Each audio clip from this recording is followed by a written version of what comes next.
Hello, my virtual church. So I was talking with my son Jephthah earlier today. He's having to write a paper for school while he's stuck here at home. And so we were discussing it. He's writing this paper on the book of Ecclesiastes.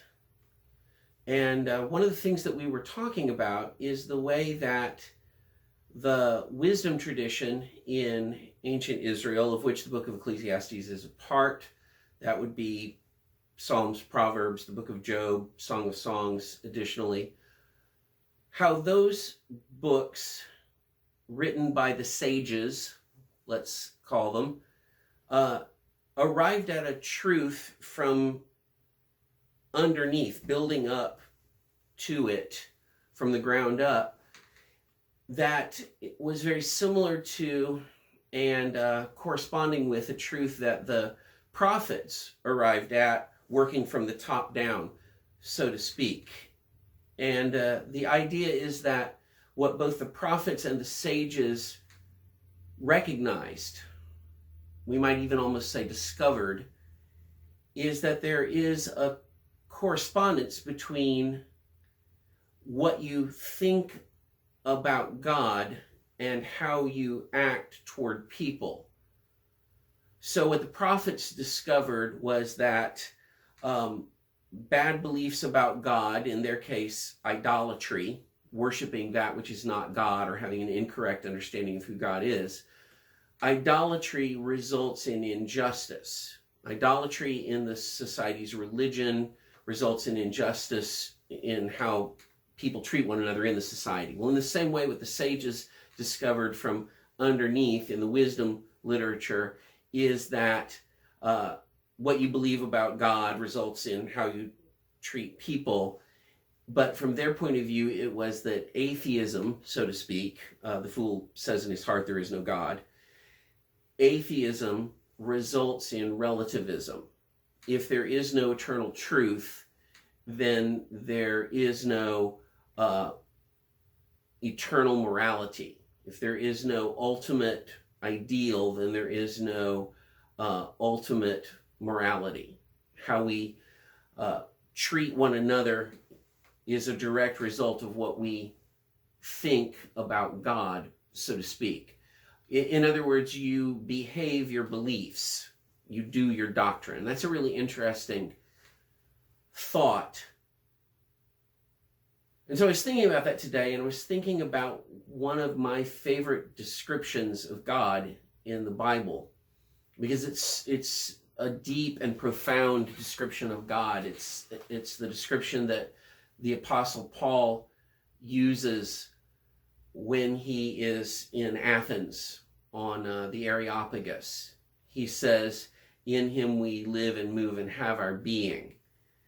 And this is really interesting for a couple of reasons. It's interesting because it went straight to the heart of unanswered questions that the Greeks had in their philosophical tradition, what we would call natural science. The three big questions: why is there something instead of nothing? How did the motion in the universe, what we would think of as the high energy level in the universe, get started? And how did life arise? How did life come out of non-life? How did motion come out of stillness? Why is there something instead of nothing? There's the three big questions. And Paul says that they are answered in God. It's a very, very deep idea that God is the creator. He's the reason there's something instead of nothing. In him we have our being. It's an ontological question for my philosophical people out there. But then also, in him we move. He's the unmoved mover. You know, this the whole idea that everything that moves because something else moved it. So at the back of all motion, there must be an initial mover itself not being moved. The unmoved mover, in him we move. And then in him we live, that life arises, so to speak, in the universe, not out of random processes, not out of some spontaneous generation, but life comes into the universe as something injected into it, so to speak, by God, who is the source of life. In him we live and move and have our being. It's maybe the most profound statement of where God and the scientific enterprise encounter one another, because those are still big questions that science is trying to find its way into today. Why does the universe exist? How did life arise? Where did I hope I'm getting this part right. My more scientific minded friends can correct me on this, but why is there so much energy in the universe to be able to run down into entropy? Why is the universe at a high energy level instead of a low energy level? And that all of that stuff is a part of the scientific enterprise even today. And that answer, that in him we live and move and have our being, isn't meant to shut those inquiries down. It's just to say that ultimately the answer to all of those things lies outside of the universe. That you can't, from inside the universe, figure out why is there something instead of nothing. You can't, from inside the universe, find the source of motion or the source of life. And that's pretty cool, I think. It's a really interesting take. But beyond that, I find that particular phrase interesting, and it moves me deeply, because when Paul says it, it's not something he made up. That's actually something he's quoting. And the surprising part is that he's not quoting something from the Hebrew scriptures. He's not quoting something from what we would call the Old Testament. He's quoting a writer that all of those Greek philosophical types, literary types, would have known, a writer named Epimenides. So he's quoting a pagan. He's not quoting a Jewish believer. He's not quoting an Israelite. He's quoting a Greek, actually a Cretan, from the city of Knossos in Crete. Lived about 500 or 600 years before the Apostle Paul. That's the right order of magnitude.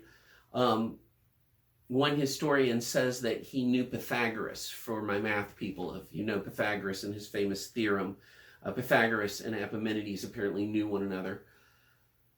But Epimenides was an interesting cat. He was a theologian in his own right, sort of a seer. He thought deeply about matters of God, wrote a famous poem about it that Paul is quoting from, "In him we live and move and have our being." And he was writing sort of polemically. He was writing as to correct what he saw as an incorrect view of God in his own culture on the island of Crete, because the Cretans believed that God, Zeus, in their view, was a historical figure who was actually immortal, who had then been elevated to godhood, and who was actually dead. And Epimenides says, no, that's not true. He's not a mortal that he should die. He's something much greater, and is in fact the answer to these scientific conundrums. Where do these things come from? Motion and life and existence. And he was very far ahead of his time, and also just a tremendous weirdo, by the way. The story goes that there was a war between Crete and Sparta, and Epimenides was captured, and the Spartans wanted him to prophesy victory for them, and he wouldn't, and so they killed him.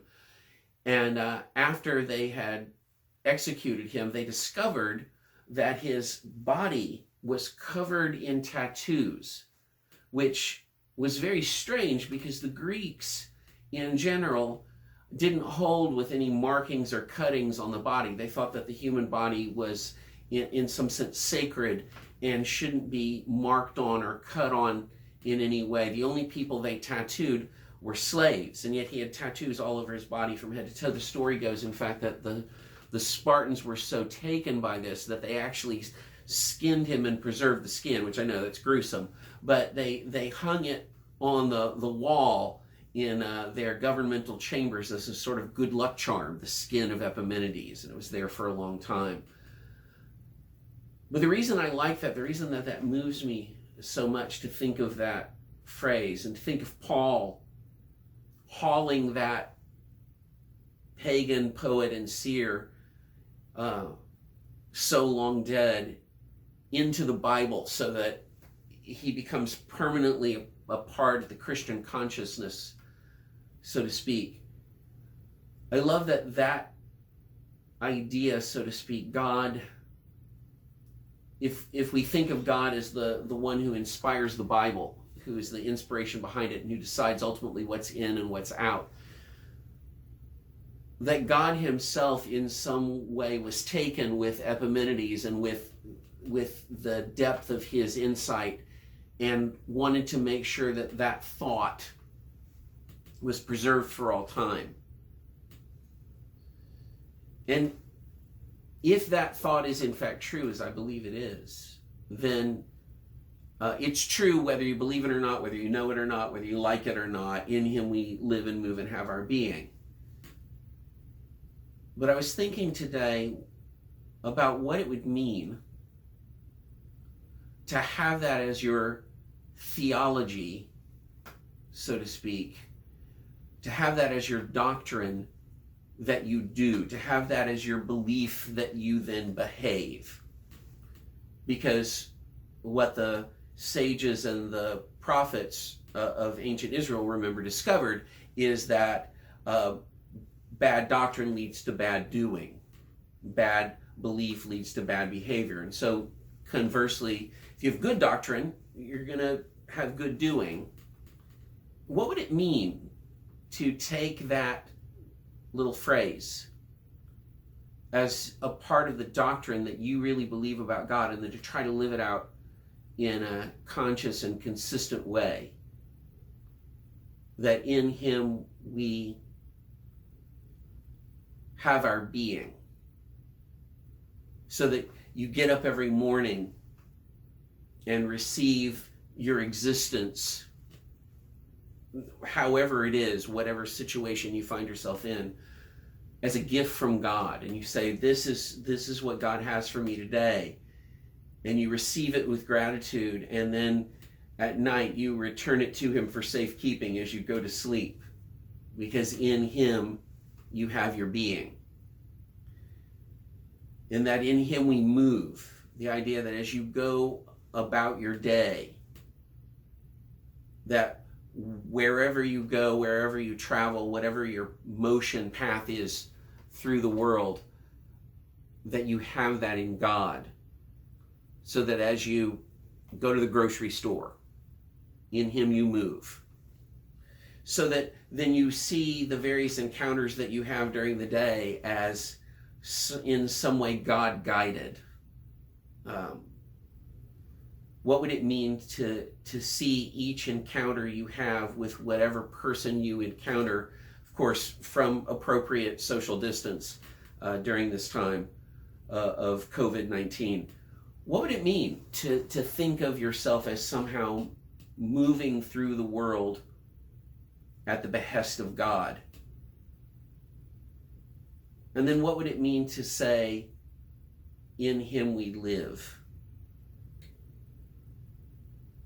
You know, that there's that great phrase that the Apostle Paul says, that if we live, let us live to the Lord. If we die, let us die to the Lord.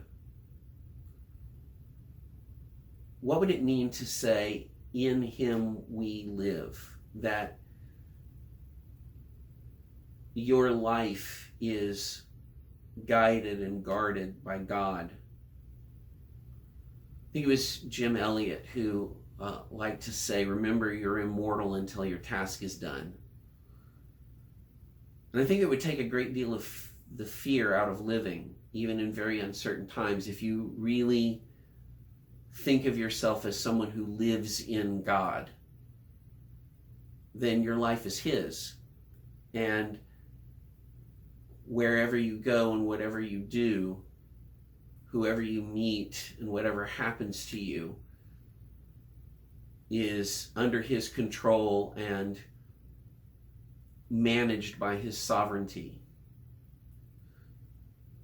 And I think if we really had that as our belief, it would change the way we behave.